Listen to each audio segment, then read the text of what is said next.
Wealth isn't built in a single trade or a perfect market entry. It's built in the quiet, consistent habit of putting money to work, day after day, month after month, and year after year. And today, I'm going to be walking through exactly what it means to be a habitual investor, where to put your money, how to build the habit so it runs automatically, and three distinct layers that work together to compound your wealth over time. So let's talk about it. I am so happy to have you here with me today. Let's get started. The habitual investor doesn't start with the brokerage app. They start with returns are guaranteed. And if your employer offers a 401k match, that is going to be the first place your habit needs to live, as employer match is an immediate guaranteed return on your contribution, something no investment account can promise. And many employers offer a 100% match up to a certain percentage of your salary.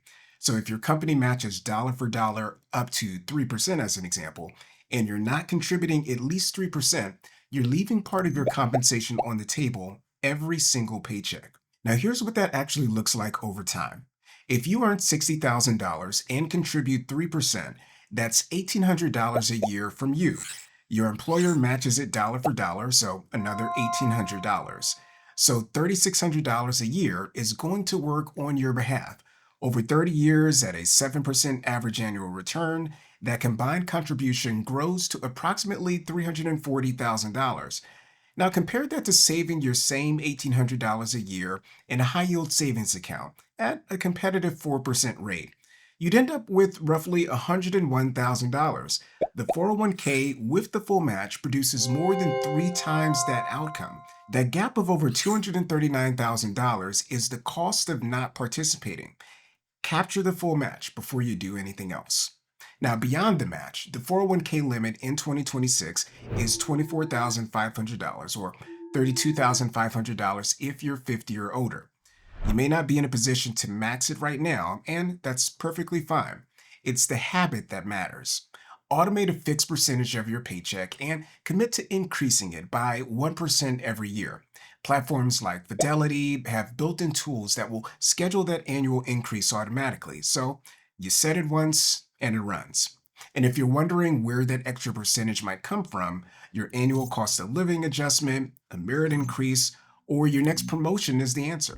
Direct a portion of every raise toward your contribution rate before it even reaches your checking account. You'll never miss money you never had access to in the first place. And once the 401k contribution is automated and running, the next stop is going to be your HSA, a health savings account. Now, if you're enrolled in a high deductible health plan, you have access to this. The HSA is the only account that delivers a triple tax advantage. Contributions go in pre-tax. The balance grows tax-free, and withdrawals for qualified medical expenses are also tax-free. In 2026, you can contribute up to $4,400 as an individual or $8,750 for a family. Invest the balance. Don't leave it sitting in cash. After the HSA, fund an IRA. The contribution limit in 2026 is $7,500 or $8,500 if you're 50 or older. The choice between traditional and Roth comes down to timing. A traditional IRA gives you the tax deduction now and taxes withdrawals in retirement. But a Roth IRA is funded with after-tax dollars today, but it grows and withdraws completely tax-free. Roth income limits do apply, so check current IRS thresholds to confirm your particular eligibility. So the order of operations is 401k to get your employer match, then HSA, then IRA, then back to max the 401k if you can. I want you to set up automatic transfers for each of these. And once the system is running, that habit is also running. And that's the entire point. Every tax-advantaged account we just covered has an annual contribution limit. Your 401k, your IRA, and your HSA are all capped. But the habitual investor who wants to build real wealth understands that those accounts are the foundation, but not the ceiling. A taxable brokerage account is where that habit extends beyond those limits. Now, one of the most significant advantages of a taxable brokerage account is withdrawal flexibility. And it's one that people don't fully appreciate until they need it.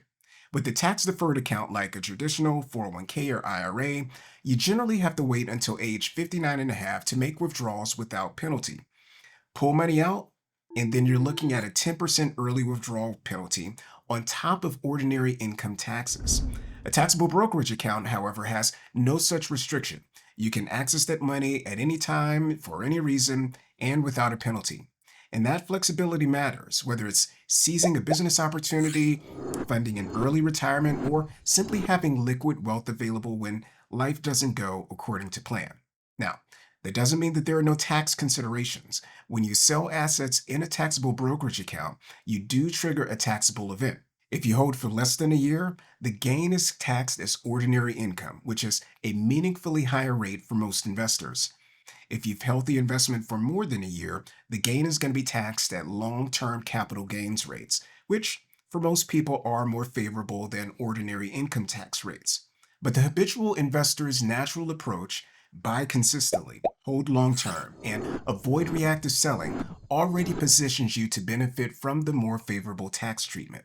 But be mindful of the tax implications anytime you're considering selling assets in a taxable account. Now, unlike your 401k, where payroll deduction handles the discipline for you, a taxable brokerage account requires you to make the choice consistently. And that is exactly where the habit separates the investor who builds wealth from one who intends to.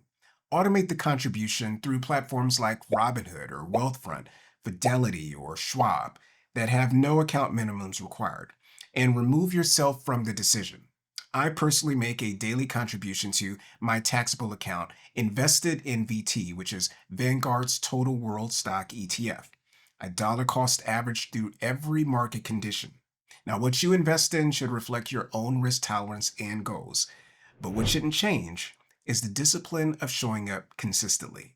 Now, to put that daily discipline in perspective, $10 a day, roughly what most people would spend on lunch and maybe a really nice coffee from Starbucks, invested at 7% average annual return, grows to approximately $53,000 in 10 years, $158,000 in 20, and over $371,000 in 30 years.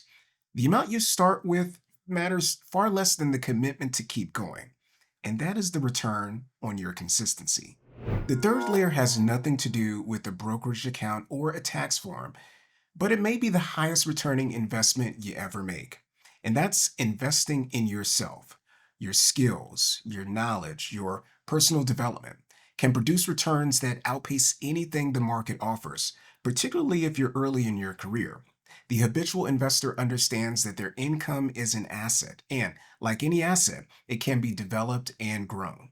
So here's a concrete way to think about it. A $2,500 course or credential that increases your earning potential by $10,000 per year generates a 300% return in the first 12 months alone. Now, that additional income doesn't stop at year one, it compounds. And critically, it feeds directly back into the first two layers. More income means more capacity to fund your 401k, your Roth IRA, your HSA, and your taxable brokerage account. Higher skills lead to higher income. Higher income leads to more investable capital. More investable capital leads to more compounding. The loop closes on itself.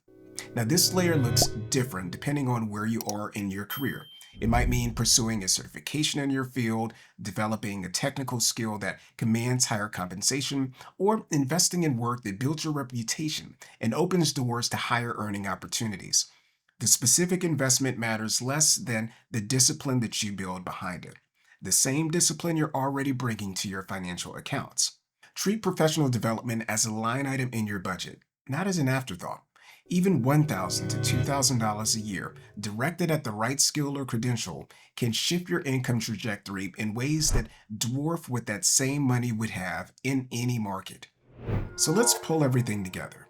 This is where the three layers stop being separate habits and become one integrated system. Your 401k contributions come out of every paycheck automatically. Your HSA and IRA transfers are scheduled. Your taxable brokerage account receives a fixed deposit the day after your paycheck clears. And you have a professional development budget set for the year. None of this requires a decision every month. It just runs. And because the self-investment layer is driving income growth over time, each annual review gives you more capacity to increase contributions across the financial layers. The habitual investor doesn't just maintain the system, they expand it deliberately year by year as their income and their options grow. The investors who build lasting wealth don't get there through better timing or better picks. They get there because they built a system that runs whether they're paying attention or not, through every market cycle, every difficult month, and every moment when stopping felt easier than continuing. And this is what it means to be a habitual investor: small moves, compounded over time, in all three places. And that's going to do it for today's video. Being a habitual investor isn't about finding the perfect moment. It's about building a system across tax-advantaged accounts, taxable brokerage, and your own development, and letting all three compound on your behalf over time. Now, if you found this video helpful, please do give it a big thumbs up, subscribe to the channel, and click that notification bell so that you don't miss out on the next one. And if you know someone who's been putting off getting started with investing, whether that's opening an account or just leveling up their skills, why don't you share this video with them? The best time to build the habit is right now. I want to thank you so much for watching, and as always, I encourage you to dream big, to live well, and to do great things. And I look forward to seeing you in the next video.